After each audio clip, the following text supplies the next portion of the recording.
Okay, welcome to the Deeper Dive podcast of Hopeville Church, where we take the message from the weekend and keep the conversation going during the week. I am Cathy Davis, and I'm hosting today, and we are so excited to have Pastor Nate here with us today. So, Nate Murray, welcome to the podcast again. Thank you. It's good to be back again. I know. Are you going to be a regular? I mean, I'm coming back next week, so at least 3 weeks in a row. Yeah, I don't know what's happening after this because I feel like this could be the Nate Murray show after this. Because I was listening to the podcast from last week. I was out of town, and so I listened to it on the Pennsylvania Turnpike. And so it was. You guys did a good job. You had fun. We had a good talk. Dan. So yeah, and then yesterday you took the message into Saginaw, so you were live streamed into Bay City, and I was sitting next to someone, and they go, "Yeah, he's really good." And I was like, "Have you had a chance to meet Nate yet?" And she's like, "No."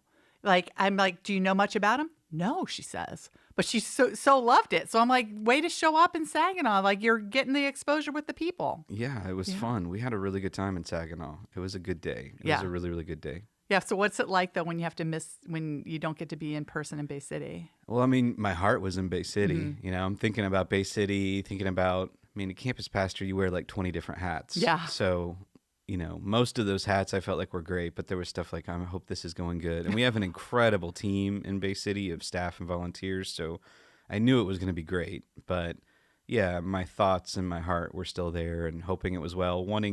There's people that have been coming, wanting to know if they were there that day. Oh, right. People that I've connected with, like, man, I hope they have a connection with somebody while I'm gone that day so that they'll come back again. Yeah, all that kind of thing. Yeah. So, but it went really great in Bay City too. So I'm sure it did. Yeah. Sure it did. So now that we've got you at the table, because Dan doesn't usually like to ask like super invasive questions, but I do. So oh boy, I'm thinking you got to give us the insider information about Bay City. Like, how's it going? Like, I know we're going to talk about this later, like how it started, how it's going, And so Bay City, how it started, how it's going. You came to Hopeville Bay City during a pandemic and got to get started. So now I feel like the hot topic on the table is moving out of John Glenn, which we've been in now for 4 years. Four-ish years, and trying to find a permanent home. So a lot of us have been praying about that. We've been hearing word on the street, like rumors, but the stuff, like people come up to me, I'm like, I don't know that. So tell us what's going on so we can get it straight from your mouth. Yeah, well, we're moving forward. I think that's the best way to talk about it. We haven't picked a final building. We're being faithful to continue to pursue the stuff that's been in front of us, but nothing is even close to being finalized. Really? So, did we get close? Were we about to move it somewhere? Because I kept hearing these names, like there were two. Paul, I guess, did updates from two separate locations. Yeah. So what we did back at the end of the year, I hope we get all my times right. Back at the end of the year, we sent what's called a letter of intent, which is a non-binding legal document. Oh. The best way to describe it is like the negotiation before the negotiation. So we sent that to two different buildings, and really the purpose was we were told we have some experts that are helping us from outside. Yeah. So we have a really great commercial real estate agent that's helping us. We have a church architect out of Grand Rapids, and he works with multi-site churches all over the country and also works with big corporate clients like Panera Bread.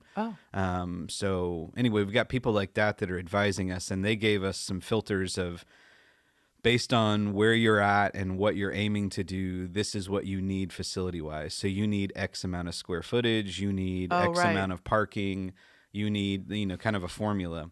And so we applied those filters to everything that was available in Bay City within within a reasonable distance of where we wanted to be. And there's not a ton of buildings that meet all those filters that we were using. So we got to a point with some of those buildings where our leadership went and looked at them. We had a handful. It was like, we need more eyeballs on these. And so we did that. And what we did was we ranked them on, this wasn't my idea, I think this was Paul's idea, but we ranked them on worship and witness, which was a really cool way to do it. Where worship was basically, could we do our Sunday gathering there? Yeah. Is that possible? Could we make this work for Sundays? And then the witness was, the heart behind it is we wanted to give, Paul's words were, the biggest assist possible to our people as they invite their friends and neighbors to know and Oh, follow I Jesus. like So, that. yeah, and then my heart for our facility in Bay City is I really want it to be something that's used 7 days a week. Okay. I want it to be enjoyed by our community. Um, I think we're going to be doing an Acts series in the coming months, and as we look at the early church, one of the characteristics of the early church is that they were enjoyed by their community. Hmm. Even people that weren't coming to faith were enjoying the church and the community. I feel like that's a marker of a really healthy church. So Mm. facility wise, the way that that comes in is that the building is used as much as possible, and you really use the building to try to help people know you before they know you. So Yeah. that's part of what we've talked about with a lot of community leaders that I've been getting to know in Bay County and Bay City is, if we made our building available, what are some of the needs Yeah. that we could help address in the community using our building? So that's kind of the rationale behind, at least my heart behind the building is I would love for have something that's great for our Sunday gathering, but it's also great Monday through Saturday for our people to use themselves, for them to be able to invite their friends to somehow, for us to be able to meet needs in the community. So there's all kinds of different things that we've talked about, and we haven't settled on any specific needs that we would try to tackle, but everything from food insecurity to after school care Yeah. to low cost childcare during the week. There's an unending list of things that we could try to do with the building. Got it. So that was the thought process, and then what that did is it led us to two buildings that we felt like stood out from the rest in their worship and their witness, and that was the furniture store on Wilder Road and then Mm-hmm. City Market downtown. Mm-hmm. So we took those letters of intent to both of those buildings, and I think the thought process behind it was, well, first of all, we're looking for a miracle in all of this. We want Yeah. even the process of how we get a building to point to Jesus. We want it to give God glory. So Love that. we want to leave room for that. That's definitely a priority. And then on a practical end, those letters of intent, we couldn't afford either building at what they were asking. Yeah. So we were at a place where we needed to do more homework on both buildings to see if they would work. And before we did all of that work, it was like, let's see if they're even willing to negotiate, Yeah. because sometimes people aren't. Right. So that's what those letters of intent did. It was us seeing, like, are they even going to come into our ballpark, Yeah. or do we need to move on? So that's where we've been in the process. We got a response from City Market. We have not yet gotten a response from the furniture store, not officially. And so we're at that point in the process, and now we need more information. So that's what we're doing, is we're doing our due diligence on it. It's not even close to being like a final thing. Okay. So I don't want anyone to get their hopes up about anything. Yeah. And because we have so much more work to do on that. And then we also have work to do internally to figure out, we have some things we feel like are a priority, right? And you've heard Dan talk about that here recently, with the upcoming capital campaign. And we as leadership can see three different things we feel like are priorities. And now it's time for our people to speak into that and Yeah. say, yeah, we agree with that, or no, we don't see it that way. Yeah. And so there's information we need to learn internally before we're able to move forward with anything. Right. And then on a parallel track is, we have a lot to figure out. If either of those buildings were to become financially available to us, if we could come to an agreement on a price, there's a lot more information that we need to know if it'll work or not. It's a significant investment, and so Yeah. there's a lot of work that goes into making sure that we've crossed all the T's and dotted all the I's. So Right. where we're at is that we're still at John Glenn, Yep. and John Glenn is a great place to gather Yep. on Sunday. Yeah.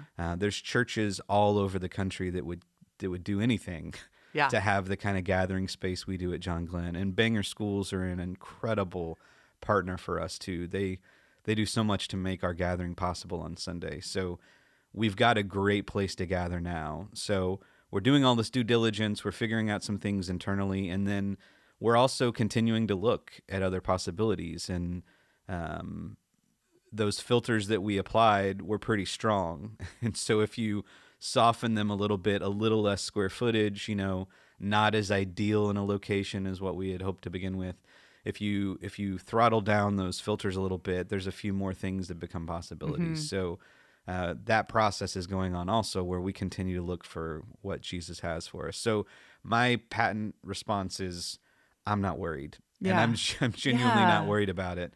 I know Jesus has something for us, and what I've encouraged our people all along is how we get a building is way more important than what building we get. I love that. And so we want to be faithful to that the how is dependent on Jesus. And if we do that, the what will be great. And I know he has something for us. I want a building. Yeah. Because it would make some things easier. It would open up a lot of opportunities for us. There's so much energy we put in to being portable, to setting up and tearing down every week. And that's energy that can be rechanneled to all kinds of amazing things that we just can't do right now. And then again, the opportunities, there's ministries and internal things we can't do right now because we don't have the facility for it. Things like preteen ministry and youth ministry in Bay City. Right now, our ministry center is great, but only one group can meet there at a time. So there's things like that opportunity-wise would open up. But then for our people, I want them to have a building. I want it for them. And I want them to have that space that not only we can gather in to celebrate Jesus, but then also that space that makes it as easy as possible for them to invite their friends and neighbors to know and follow Jesus. So that's where we're at. We're continuing to make progress, and we can get frustrated because it's not going as fast as we want it to, but the consultants that we're working with continually encourage us, man, you guys are making really good progress. And Good. So I'm not worried about it. Yeah. I really want it to happen. Right. But when it happens will be exactly when Jesus wants it to. Right. So we just have to trust him. I feel like there's so many parallels for all of us, whether we're part of Hopevale Bay City or we're just living our life day to day. How we get from today to tomorrow, how we get there, how we trust God, how we look for God's fingerprints, how we pray for dependency and all those things is way more important than what tomorrow looks like. Yeah. And so I love that you're saying that. So it's just, again, this hyper awareness of God. We want to show up the way you want us to show up, and we want to let you do your thing. And if it takes longer than we thought, okay. If it costs more or costs less, or if it's down a different road that we didn't think, then we're open to that because we want to show up tomorrow with you. Yeah. Like, we don't want to just make something up in our own brain and go, this looks pretty good on paper. And God's like, hey, I had kind of a different plan going on. Right. So it's, again, teaching ourselves to keep in step with the Spirit and reminding, I'm sure all of you in Bay City and then all of us as Hopevale need to remind ourselves that's the priority, is just to be hand in hand with Jesus. And so I think all of us, myself included, needs to be reminded to be praying for God to show up in ways that are obvious. Like sometimes I pray, God, just treat me like a kindergartner. Yeah, make it easy. I can't be doing doctoral work here. I just need you to show up and that whole how it started, how it's going, that white line in the middle is like the story that's going to reveal God's power that we're going to want to tell over and over about how we ended up in this building. Don't let us miss it. Right. Yeah, and it can be, there's, like I say, I'm not worried about it, and I'm genuinely not worried about it, but there are days that I'm not ever worried, but I'm like, all right, come on. Okay, Sunday morning. That's real. Like a Sunday morning in early March when it's, rain just enough to make the ground soft and our trailers sink into the mud and then freeze into the mud. And we've got to chisel out our trailers to be able to have church that day, to gather the way that we do. We could always have church, but to gather in the way that we do, there's mornings like that, when it takes 10 guys to get a trailer out of the mud and to the school so that we can set everything up. There's days when equipment breaks down, when the projector's not working right, because it's been moved around so much. And when I see our people getting really tired, I have a big heart for people to serve in abundance. And when you're setting up and tearing down, it's really easy to not be serving in abundance, to get really tired. So when I see that, there's definitely moments where I'm like, all right, come on, let's do this. You're the only one that can open this up, God. So let's do it now. But those are the hard days when we're tired. But yeah, he's got something really special for us, and I think when we look back, we'll see all the markers of his goodness along Yeah. the way. You just have to be disciplined to Right. remember Yeah. all the times he's taken such good care of us. And Hopeville has an example of that with this amazing facility, on Center Road and the story behind that. So we need to remember that and take the lessons that were learned there and put them into practice now. So, but yeah, he's got Yeah. something good for us. We just Yeah. got to strap in and trust it. So I'm going to throw out an invitation on your behalf Yeah. for people that have never walked into a Bay City service. John Glenn, Sunday mornings, 10:30. Visit on in. Yeah. Just jump on in. Introduce yourself. Like, I'm part of Hopeville Saginaw. I just wanted to say hello. Yeah. Wanted to meet you. And rumor has it you guys have free coffee and donuts. So it's kind of a thing. Potentially, yeah. Oh, well, we don't know. No guarantees. But you might meet some new people. We're all part of the same church family. And so I think Dan has thrown that out there before, asking people just to kind of take a vision trip and just plop Yeah. on in. So, Yeah, anybody's welcome. Yeah. I hope that not just people from Hopeville Saginaw, but anyone. That's kind of yeah. our focus is anyone is welcome here. Yeah. So definitely our friends from Saginaw are Yeah. always welcome. And I would love to meet them. So Yeah. I'm almost always in the lobby, almost always. Oh, So coming and going, you should see me there. Yeah. Yay. Okay. So let's dive into yesterday. Okay. Talked about celebrating Jesus, code word evangelism. And so I loved how you brought up at the beginning, like that word, sharing your faith, I Yeah. guess is how you said. Yeah. Sharing your faith strikes fear in a lot of people. I'm sure there were some people that have been around the church for a long time, just like, oh no, we're not doing that. Maybe I Right. should just get up and leave because I've heard all the I've been all the trainings. I've got all the booklets. I've done all Not the something things. I want to do again. Yeah. Yeah, and just stop shaming me because I'm going to be like feeling really bad about the fact that I don't do this as much as I think Jesus might want me to do it. So before we get into maybe how you presented that to us, you talked through a little bit about your story with what you learned in the Southern Baptist Church growing Right. up, and then how your perspective on sharing the story of Jesus changed by a trip to Africa. So I don't know if we don't want you to retell the whole story, but I loved the shift in that. Like, why do you think God did that for you? And then what do you think we can learn from that? It was really kind of him to do that. I Yeah. don't know all the reasons why, but it was really kind of him to do that. I grew up in a great church. My dad was a pastor. He's retired now. His dad was a Southern Baptist pastor also. So grew up in a great church, and the sharing of our faith that we did it was always for good intentions.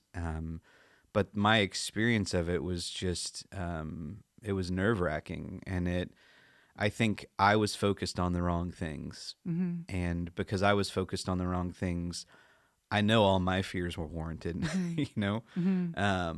but it was just that setting, and it was the fact that it's a storytelling culture. So in other places of the world, you show the Jesus movie, that's been translated into their language, or you have tracts that you use, or have these different books or whatever that you hand out.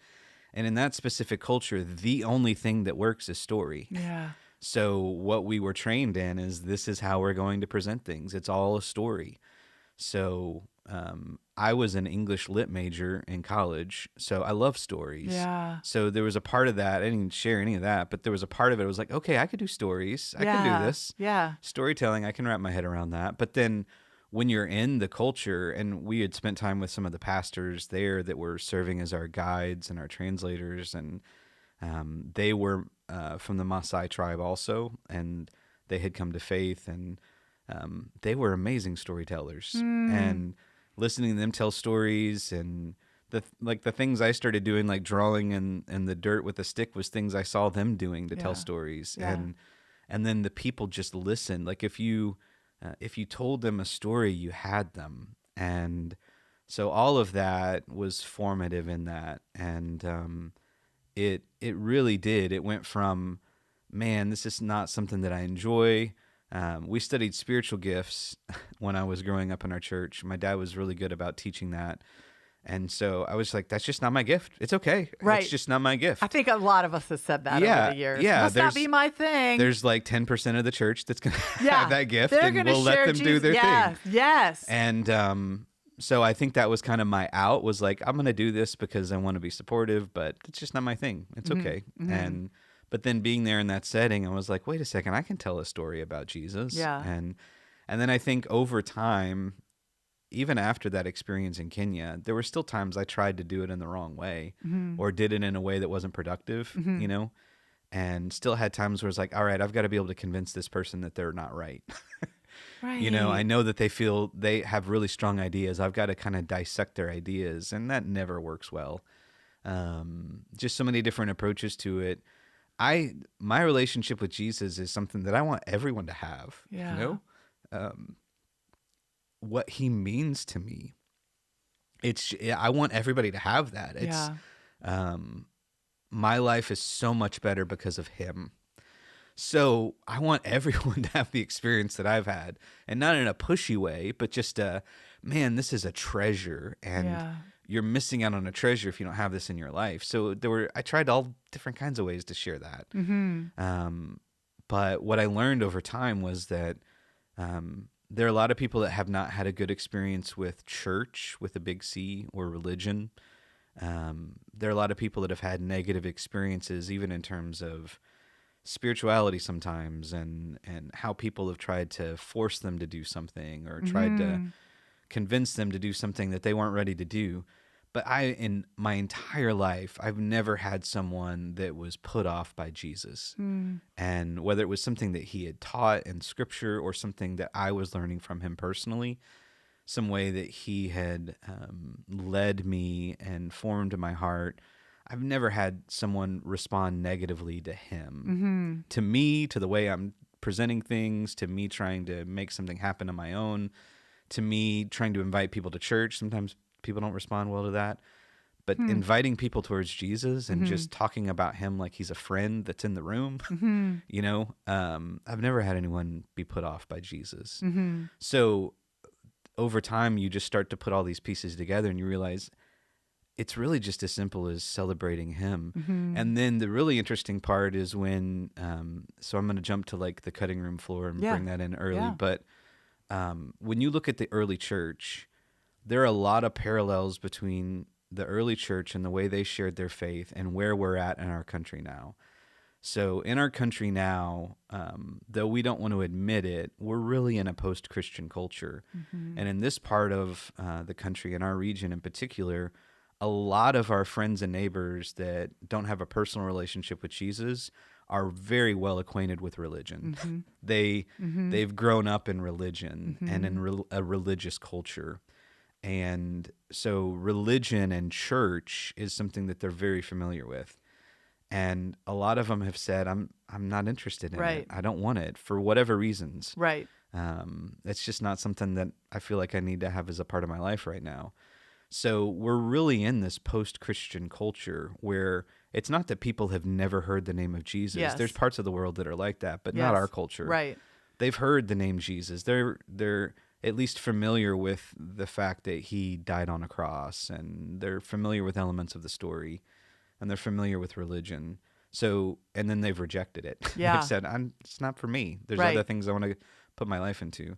So we're in this post-Christian culture, and it's really a culture that we're seeing it more in other parts of the country than we do here, but the culture is becoming hostile towards Christianity in a lot of ways.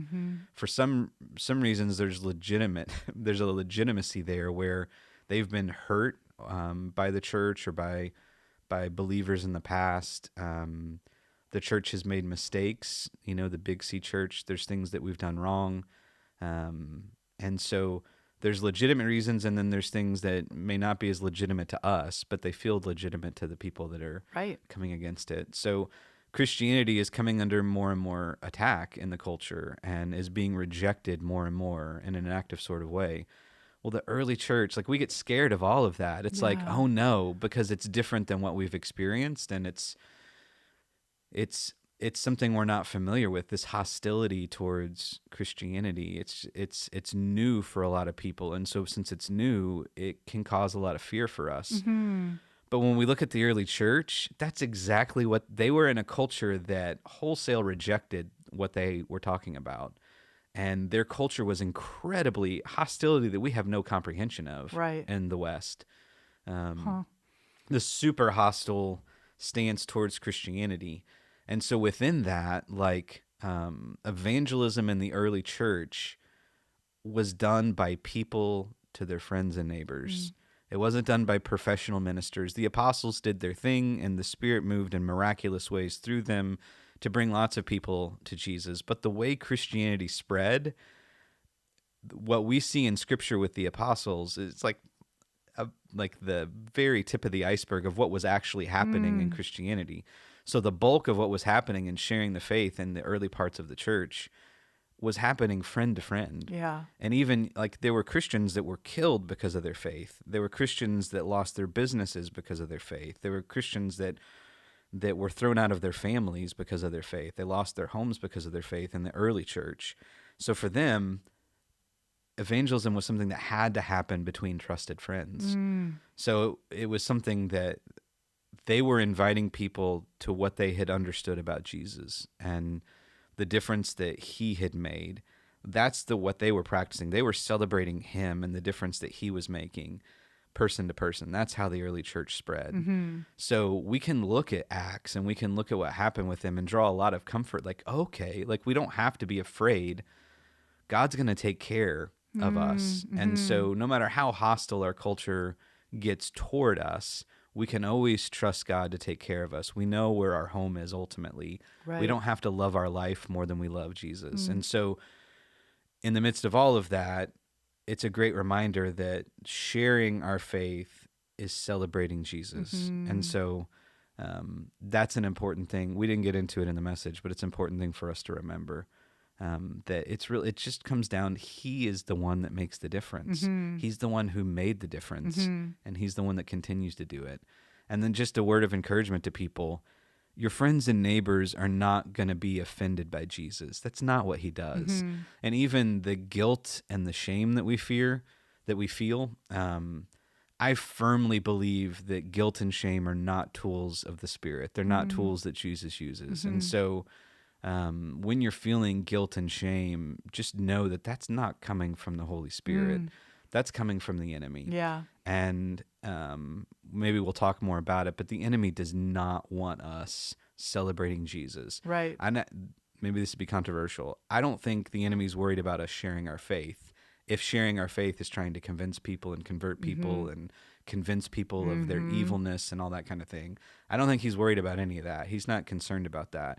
The enemy's concerned, is worried, is fearful of us celebrating Jesus. That in itself should even point to like why we do it this way instead of all the other stuff. Right. He knows that when we share the story of our life with Jesus, focused on celebrating who he is and what he's done for us, that's what will grab people. So if we focus on that, we have a whole lot less to be afraid of. I would agree with that. I'm thinking about, though, people maybe who were raised differently than you were, who were brought up in families or communities who thought faith is a private thing. Yeah. And so you don't talk about religion or politics. And because people might be offended or think that you're judging them or all the things that you're afraid that you're communicating. So as a result, I'll celebrate a lot of things. So we might get together and I'll say, hey, I've got this just bought a new bike. I want to tell you about it. I got it here. It's awesome. I really like it. Or we talk about the sale at Meijer. Did you know strawberries are on sale this week? So we'll celebrate all these things. My kid got this award in baseball, whatever. Right. But then when the biggest thing in our life, we're like, I can't bring that up because it might, I was taught that that's private. God's doing his thing. Maybe they know I go to church. They kind of know my thing, but I'm not going to celebrate it, which might take words. So speak to me. Speak to someone like me. Yeah. Well, some of what we just said, I think your friends care about what you care about. And if you're inviting them into what you're learning, if you're vulnerable, vulnerability goes a long way. So to present it as though you figured it all out, like I figured out the key and now everything's amazing. I think that's what people are put off by. Yes. But if you can say, and that's why we talked about it the way we did in the message was, man, a lot of us feel like our story is boring, but the things that that make it boring in our mind, I loved when people you said may be that. like, well, that's exactly where I'm at. Right. I can identify with that. Or Right. the pieces of it that were like, my story's not completely formed yet. I don't have a story to share. I think when we're still learning, that's a great time to talk about it. And Right. that's what like I love the response of the blind man in John 9 and of the woman at the well in John 4. Yes. The woman at the well, it's just such this beautiful picture. You can imagine what people thought about her. Yeah. Well, you filled in the blanks for us a little bit. I love that. I love I went down that road a little bit. But you're talking behind my back. yeah, you can imagine like Yeah. she had a reputation, you know? So for her to be able to say, you got to come meet this guy. Yeah. She's not saying like, I've examined all of his theology and found it to be solid. Yeah. You know, she's saying there's something here and I Yeah. haven't figured out myself yet. Yeah. But man, you got to come see this man who could see straight through my heart. He knew everything about me and still interacted with me. Yeah. You know, the knowledge of me that you all have that causes you to reject me, he looked past all that and he still interacted with me. Yeah. So it's just like, you know, you got to come see this. It's not that she's figured it all out. Yep.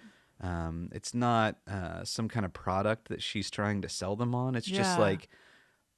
like I know I've had some stuff going on in my life, Yeah. but there's something different that in him that I can't explain. Mm-hmm. And just being real with that. And then the same thing with the blind man and who was born blind. And when you look at the account of all the things that the religious leaders at the time were questioning him on, he's finally just like, look, Yeah. I understand you have lots of questions and I don't have the answers to all those questions. All I know is that he healed me and I had this, I've had it since birth and now I'm healed. I can't explain it. I can't give you the answers that you're looking for, but I can tell you where it came from. And the similar thing, you don't have to have it all figured out. I think approaching it and acting as though you have it all figured out is what people are repelled by. I think that's exactly true. So go with that a little bit. Like, why does that repel people? Because we think they want the answer. Because it's not true. Yeah. Well, that's and what people I can say. sniff out inauthenticity so quickly. And Yeah. so, yeah, to think that you've got to have it all together to be able to share your faith is such a terrible lie that we often believe. One of those things the enemy works overtime on to try to get us to believe that. The authenticity of I don't have it all figured out is so refreshing. Right. And it's so real. And people, oh my goodness, people want something real right now. You don't, Yep. I mean, you look at everything around us and we don't know what's real. We know what we see on social media is not real. We know so much of what we see on TV is not real. Everything feels unreal. Yeah. And so for something to be genuine and for it to be real, it's refreshing. It's living water in a desert. So Agree. yeah, so that's the encouragement is I've never in my experience had anyone offended by me talking about what Jesus is doing in me. Right. When we start getting into like, now this is what Jesus wants to do, you know, this is what Jesus wants you to do, then you're beginning to cross over into a line where offense can start to happen because you're starting to like, you know, tell people what to do. But Which is part of it. I mean, at some point, there's a decision that people would need to make, and that not everyone's going to fall in love with Jesus. But it's not the first step. step. It's not the first step. Bingo. Right. And I mean, think about the parable of the Good Samaritan. The helpless person on the side of the road didn't get up and start dusting themselves off before Jesus met them where they were at. So when we were harassed and helpless on the side of the road, Paul's really clear for us in Scripture. In the midst of our sin, Christ died for us. While we were still sinners, Christ died for us. Wasn't, I realized I was a sinner and then Jesus died for me. Yeah. It was in the depth of my sin, Jesus gave his life for me. That's where he initiated the relationship with me. So the idea that I have to clean myself up somehow to be worthy of anything is just not true in God's economy. In the world's economy, yes, that's true in the world. But in God's economy, that's just not true. He meets us right where we're at in the depth of our need. Mm-hmm. So to be honest about that, I think is really refreshing. And then when we're interacting with people, their first step is not to begin to clean themselves up. Their first step is just to be open to Jesus. Yes. And so that's where there are steps of obedience that come after you encounter Jesus. But man, that's a process. Right. And thank God that Jesus was patient with me in my process. Yeah. And when I was harassed and helpless on the side of the road, he didn't rush me through my process. Right. So as long as someone's not hurting themselves or not hurting other people, there's things, obviously situations where something needs to change. But Jesus, outside of that, Jesus can meet us where we're at. Mm-hmm. And we can be patient with people, to let him meet them where they're at. So really for us, what we're called to be faithful to is on the front end, just to celebrate Jesus, invite them to him. Mm-hmm. And one of the best ways we can do that is just talk about what he's doing in us. Mm-hmm. And then let them ask questions. Mm-hmm. It doesn't have to be something where you're thrusting it upon them. Mm-hmm. It can be, I'm just going to talk about this like it's normal. Yeah. And it's a normal part of my life. So I'm going to treat it like it's a Yep. normal part of my life, just like doing my dishes Yep. or, taking my kid to soccer practice or whatever else. This is a normal part of my life, and I'm going to talk about it like it's normal. Right. And when you talk about Jesus, they're going to ask questions. Yeah. And when they ask questions, you're totally okay to say, like the blind man, like, I don't have the answers to your Right. questions, Yeah. but I can tell you what I do know. Right. And I can tell you he's worth looking into. Yes. And I can tell you I read this passage in the Bible, and I've never really read the Bible before, but this passage really helped me. Yeah. Just be real and honest about it. And you never have to feel like you've got it all figured out, because I can tell you anyone that acts like they do is acting. Yeah. And so if you think because someone like me or Pastor Dan or any of our staff, because we stand up on a stage and we say something and we preach out of the Bible, it does not mean we have it figured out. Yeah. It means we're in process just like anybody Right. else. And we've learned enough about the process to be able to say, hey, you should look at this. Mm-hmm. And that's what people can do in their life too, is I know enough about this to say it's worth looking into. I know enough about this to say that it's working for me. Yes. I know enough about this that you should check it out. Right. I've Yeah. been where you're at, and for me, this made a difference. Yes. So if you approach it in that way, that's not off-putting. It's not intimidating. And I think it's a healthy, grounded way to share our faith. I completely agree. Something that I would add to that is you say we shouldn't pretend like we have it all figured out, because we don't. And so it's Mhm. inauthentic and all the things. The other thing I think sometimes we do is we try to seem like God maybe is better than he is. Like he's never let me down. Yeah. God's always been there for me. He's Yeah. always been faithful. Every day, God is faithful. I'm happy, happy, happy all the day. And you're just like, well, God doesn't need you to do that, because God is amazing on his own.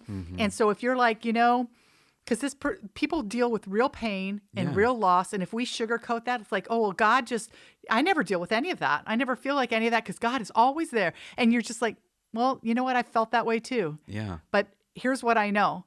I have hope. And Mhm. in war, in racial hostility, in all the things that we're all scrambling on, all the uncertainties, my hope is really grounded in Jesus. I can't quite explain it sometimes. Yeah. And I don't need to make excuses for God when it looks like he didn't quite show up. Because guess what? People got shot in a grocery store yesterday. Mm. We don't need to make excuses for God. I don't know. Right. I don't know what he's doing. I don't know what this world is up to, but I am putting my faith in the fact that God is holding us in the middle of it, and that makes a difference for me. Right. Yeah. Yeah. Maybe it's a comfort to know there are questions I have for God that I am deeply wrestling with, Yeah. and I don't have an answer for yet. Questions I've been asking for a long time. Some of the most amazing people I know who love Jesus from the depth of their heart have deep, profound questions Yes. that remain unanswered. Thank you for saying that. And there's a wrestling that's taking place in them with God that's not resolved. So, yeah, I love that, the other end of that, to say it's not all sunshine and roses on the other side of it, but the hope is the difference. There's a peace and a rest that comes with a relationship with him in the midst of all those circumstances that you talked about that's undescribable. It doesn't mean that there's not still a churning. It doesn't mean that there's not still a wrestling. But in the midst of it, there is a peace that's going on. So when we see the people around us struggling in different ways, it's hard. Just because I know Jesus doesn't mean when my friend is struggling that it doesn't break my heart. It doesn't make it hard for me and make me question God, like, why don't you intervene on their behalf? Why don't you make them okay? You know? But yeah, in the midst of it being real, is really underrated, and people will respond to it. So both sides of it, what we're experiencing, where we're at, but then also that relationship with God, that it's a ongoing process. I feel like for me, the challenge yesterday was because I feel like people in this community knew me as I raised my kids in this community. They knew me as a Christ follower. I had a label somewhere, and so they put me in some kind of category. And so I didn't want to push them on that. I just wanted to live my life in that. But now I'm thinking I could have still shared a little bit more. Like I could have taken a couple steps forward of just celebrating what Jesus had done instead of like putting it under wraps in case they might not be able to converse on that level with me. That was the challenge to me. I think when I left yesterday, I thought I used to say to people, I go to a great church. And I think Hopevale in this community has a great reputation. And so I was like, I go to a great church. And I wish I would say more, I serve a great God. And not that either one's wrong. It's just a little bit of a step to celebrating Jesus and being bold enough to say the name of Jesus in a conversation that is authentic to how I'm experiencing him in that moment. Right. So, and like we said, it's not just for them. Yeah. The process of you taking that step is good for you too, right? Yeah. It's beneficial to you. That spiritual discipline. We don't list testimony as a spiritual discipline I like very that, often. though. But man, the more you think about it, the more you realize it is a spiritual discipline, because a spiritual discipline are things we're commanded to do by God because they're good for us. Yes. It's not commanded to do by God to earn his approval, not commanded to do by God so that he can exert control over us. Yeah. It's because he knows what's best for us. He made us. He knows what's best for us. And if we'll do these things, then they'll lead to our good. You know, they'll lead to fulfillment. And, but the process of you doing that in those moments, if that had happened, and then moving forward, you can do it. Right. But it has a benefit for you. It grows you in a really healthy way, and it gives you the life of Jesus. When we take that step of faith outside our comfort zone, he meets us there. And that's how faith grows. You take a step, not knowing for sure what's going to happen, trusting that there's a lot of things out of my control and I don't know what's going to happen here. But when he catches our foot, it's like, okay, I can trust him. And then that encourages us to take an additional step. Yes. So not only do we get to experience his goodness as we do it, but it builds our faith in him so that in the future we're able to take steps we never would have even contemplated if it hadn't been for the smaller steps we took. So Nate's so good. Okay, so we're kind of run out of time. Uh-oh. But I want to give you like the 90-second drill on the template that you sent us in our e-bulletin yesterday. I hope everyone subscribed to the e-bulletin, which means you get it as an email. I kind of kept waiting for Dan to say that yesterday. It's an email. Right. So you get an email. It has the little videos you can watch so you can stay in the loop of all the things that are happening. And one thing you sent us yesterday was a template. And so like convince me that I need to work on it and not just go, oh, that was nice of Nate to do that, but I hate homework or whatever. Right. Like, give us a nudge and tell me, convince me. I'm big on practical tools. Okay. So we can talk about all these ideas all we want, but if we never give anybody any tools to actually do them, there's no point, right? So Got it. This is just 2 ways you can do it. There are a million ways you can tell your story. Yeah. So if you don't like the template, don't use the template. Just sit down and write out like think of the last 6 months. Think of what he's done over those last 6 months. Think of a significant moment in your life that was difficult, that was hard, that in that moment you wouldn't have made it through if not for Jesus, right? Think of that. Think of when you came to faith, and the difference that made in your life, like what life was like before and what life was like after him. Just sit down and start writing. Just sit down and start putting some ideas on paper. The template just helps with that. It just helps kind of take the first step, but you can do it 100 different ways. The key is to reflect on it. Yeah. So give yourself 10, 15 minutes to reflect and just think, and then write some stuff down. And then the only other part I would add to that is just to talk about it with another believer, Yes. to talk about it with your spouse, to talk about it with a friend, to talk about it with your kids, to talk about it with your group. I know some of our groups, they're going to do that over the next couple of weeks. They're going to Cool. sit down and Yeah. talk about their stories together. So just sit down and talk with someone about it, and get their feedback, and just get comfortable doing it. It's just take that first step. If you'll take that first step, God has always been providing opportunities to share your story. You just maybe not have had eyes to see it. But if you'll take the step just to sit down, reflect on who Jesus has been for you. How did he meet you on the side of the road, right? When you were harassed and helpless, like the parable of the Good Samaritan. How did he meet you where you were at? And what did he do for you? And if you'll reflect on that and then just start putting your ideas together, kind of forming a little bit of what your story with Jesus is, the opportunities he's already been giving you are going to become even more obvious. And and it may start with, I had this experience at church. Maybe you're too scared to bring up the name of Jesus, but just be faithful to take little steps and be kind to yourself in that too. It doesn't have to be this big dramatic presentation with PowerPoint slides and inviting your whole neighborhood And a around. special T-shirt. Right. Yeah. It doesn't have to be all that. Just be kind to yourself and take one small step at a time. The first small step is reflect on the story. The second small step is write it down. The third small step is talk with a friend that's a believer about it, and give them the opportunity to share their story with you. And then the additional steps will come of, I'm talking to a neighbor and they mention this really hard time they're going through. Amanda and I, we've both of our parents, my dad and then both of her parents now, have fought cancer over the last year or so. So when we encounter people that are going through that, if not for Jesus, for us, we wouldn't have made it through. Watching, parents that you care about struggle with that and wanting to make them okay. And then being a long distance away from them and also wanting to be there to help more than you're able to.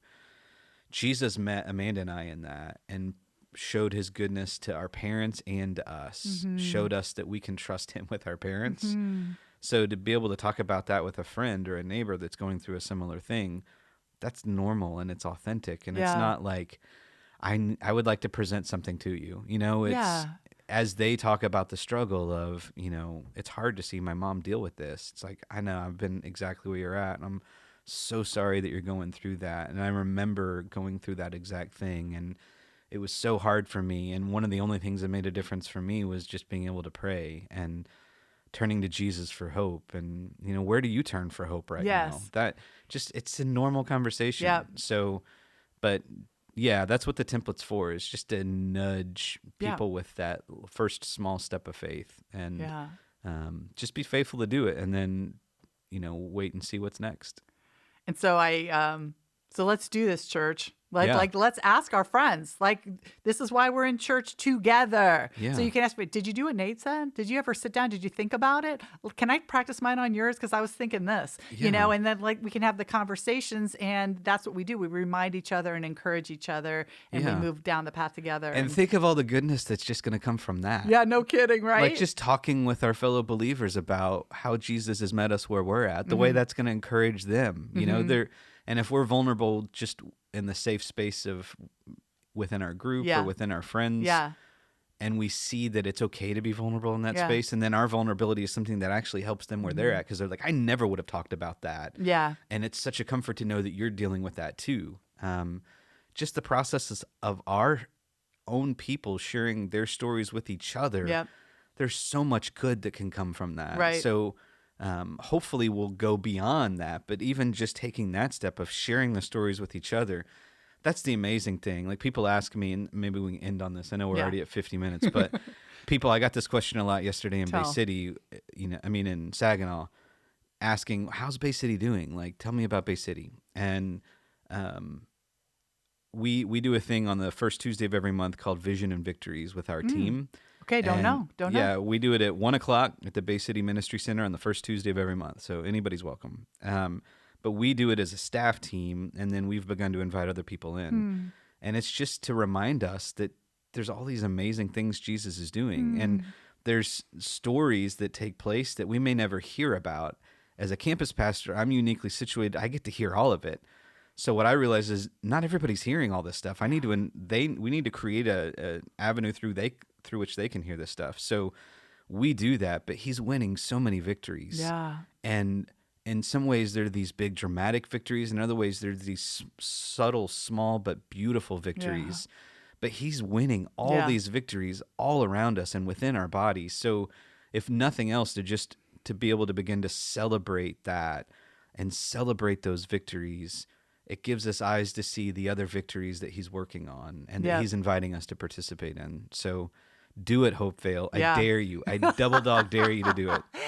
Because God's power is in your story. That's right. So amen and amen. So this has been awesome. Yeah, I've enjoyed it. I think we're moving forward again next week. I don't know who's going to be preaching the word next week, Pastor Nate. That would be me again. That would be Nate. Nate is People are going to get so tired of me. No. It's awesome. And so just so you know, this is it next Sunday. And Nate kind of off mic shared a little bit about maybe a story he might share. You don't want to miss it. So you don't want to miss it, Hopevale. How about that for a tease? And so we'll be back here next Monday to re-talk again. But this has been The Deeper Dive. Thanks for joining in, and we'll see you next time. Thanks, Hopevale. Thank you for watching the Deeper Dive video podcast. To check out our full library, make sure to subscribe by clicking the button below. Also, make sure to select the bell icon in order to be notified of any new content as it is posted. If you would like to give to the Lord here at Hopevale and support the ministry, you can give by visiting hopevale.org/give. Thank you again for joining us today. We look forward to seeing you and your family at Hopevale.